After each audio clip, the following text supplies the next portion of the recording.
In this video, we're going to talk a little bit about setting targets or setting a plan for how fast you are going to utilize your supplies by category in a disaster or SHTF situation. So that just means how many of a certain category of supply might you use each day, so that you can make sure that not only do you have the quantity. You're tracking the quantity, but you're also tracking what that means in terms of how many days of usage of that supply you have. And some people use this, some people don't, but it can be helpful, and I just want to make sure that you are aware of it in case it would be helpful to you. Again, what you see here is a list of all of the categories that you selected for your supplies. Some of these it may be valid or relevant to have a target of expected units per day, and some it may not.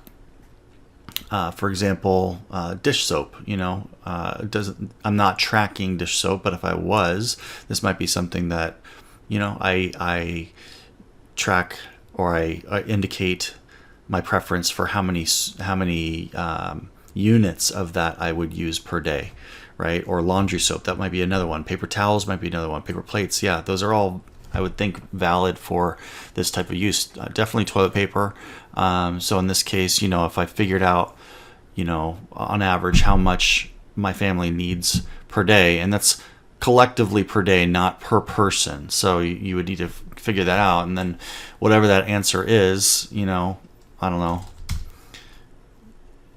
Whatever that answer is, right, in terms of units, whether that's however you're measuring units, then it'll take what you have stored and divide that by the expected units you're planning to use per day, and that gives you the number of days of that category of supply that you have on hand. So this is yellow because it's under the amount of food that in this sample system I have tracked. So in the sample system I think it's just over a year's worth of food tracked in the system. So this means that I'll run out of this category before I run out of food.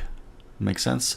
So it might apply in different ways, and a lot of people customize their categories a lot differently than I customize mine. And if you get granular with things, then this can certainly help. But I definitely see a lot of where it could apply down in this section.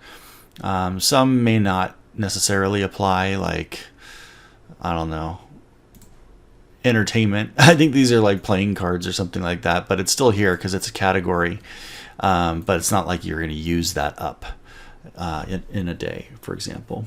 So that is another capability of the system. This one's not necessarily as, I would say, required per se. That's why I have it down here in the supplies and equipment section rather than up here in the needs and wants. You'll definitely want to set your settings here and your preferences in this section.